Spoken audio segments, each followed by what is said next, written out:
What if I told you that the real mystery of Teen Wolf wasn't the werewolves? Not Scott. Not Derek. Not the kitsune. The biggest mystery was the town itself. Because somehow, a small California town with barely any population became the center of the supernatural world. Werewolves, banshees, kitsune, hellhounds, dread doctors, even a wild hunt. They all showed up in the same place. So the real question is, why Beacon Hills? And once you start connecting the clues the show gave us across 6 seasons, the answer becomes a lot darker than most fans realize. Part 1. The pattern everyone ignored. Let's start with something strange. In Season 1, the supernatural presence in Beacon Hills seems small. There are only a few known werewolves. Scott becomes one after being bitten in the woods. Derek returns to town. And we eventually learn Peter Hale is the alpha responsible for the attacks. At first glance, it feels like the supernatural events are isolated incidents. But by Season 2, something changes. Suddenly we get the Kanima, a rare supernatural creature tied to deep psychological trauma. Then in Season 3, things escalate dramatically. We get the Alpha Pack, the Dirac sacrifices, the Nemeton awakening, and the kitsune. By this point, the show quietly reveals something critical. Beacon Hills isn't just another town. It's sitting on top of something ancient. And that something is the Nemeton. But what exactly is it? And why does it matter? Part 2. The Nemeton changes everything. The Nemeton is first fully explained in Season 3. It's described as a sacred tree connected to supernatural power. In ancient Druid traditions, Nemetons were spiritual gathering places where supernatural energy was strongest. But the one in Beacon Hills is different. Because this Nemeton is dark. According to the show's history, it became corrupted after massive bloodshed. When the Hale House fire happened, the trauma and death surrounding that event helped awaken the Nemeton again. But the real turning point happens later, when Scott, Stiles, and Allison perform the ritual sacrifice to find their parents. During that ritual, they become temporary sacrifices tied directly to the Nemeton.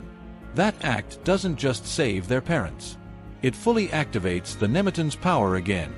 And from that moment forward, Beacon Hills becomes something like a supernatural beacon. Which explains why things start getting worse fast. Part 3.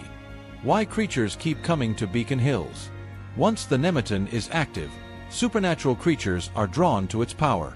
This isn't just theory. Multiple characters in the show confirm it. The Nemeton acts like a magnet, and anything connected to the supernatural can feel its pull. That explains a lot of strange arrivals. The Alpha Pack didn't just randomly appear. They were drawn to power. The Dirac was using the Nemeton to amplify dark druid magic. And the kitsune appeared shortly after the ritual sacrifices awakened the tree. The pattern becomes clearer each season. Powerful supernatural forces are pulled toward Beacon Hills, which leads to one terrifying implication. The characters aren't just unlucky.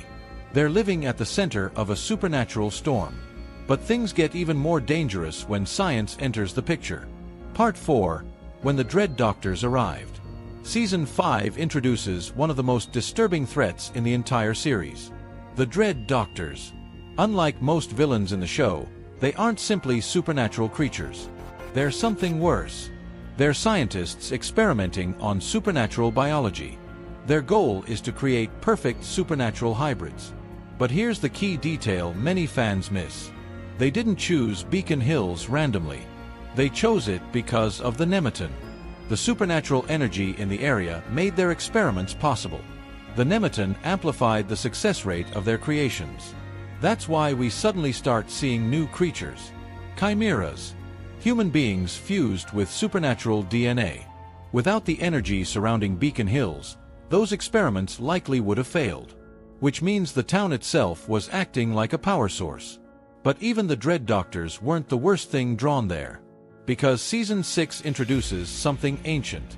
Something far older than the Nemeton itself. Part 5. The Wild Hunt. The Wild Hunt is one of the most terrifying supernatural forces in the series. Unlike other enemies, it doesn't just attack people. It erases them from existence.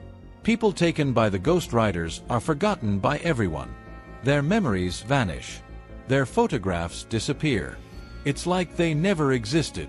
And once again, Beacon Hills becomes the center of the chaos. Because the supernatural activity there had grown so intense that it attracted the wild hunt. Think about that for a second. The town had become so saturated with supernatural energy that it caught the attention of an ancient cosmic force. That's how powerful the Nemeton's influence had become. But here's where the story takes an interesting turn. Despite all of this chaos, Beacon Hills also produces something rare.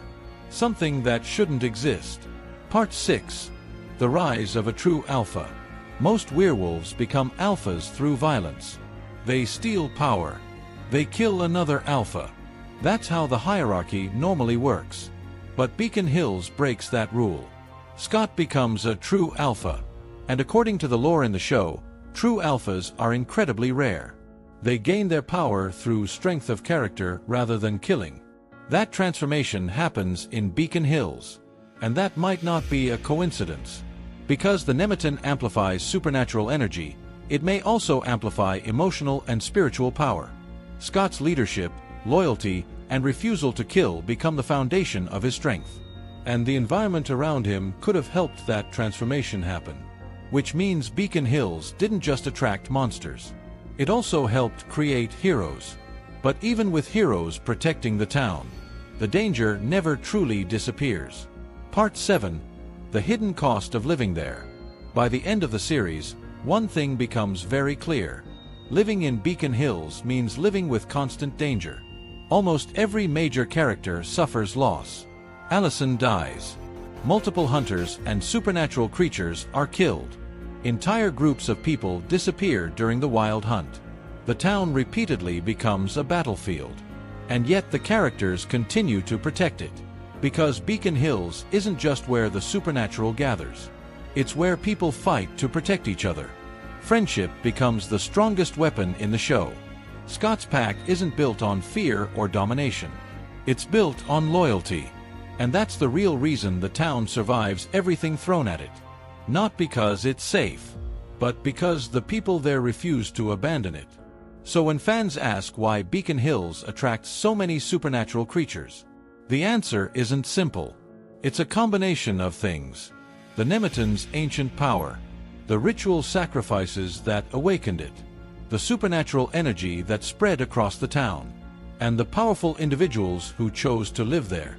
Beacon Hills became the center of the supernatural world, a magnet for monsters, but also a place where legends were born. Because in a town filled with werewolves, hunters, banshees, and ghosts, the most powerful force was never supernatural. It was the pack. And that might be the real reason Beacon Hills never fell.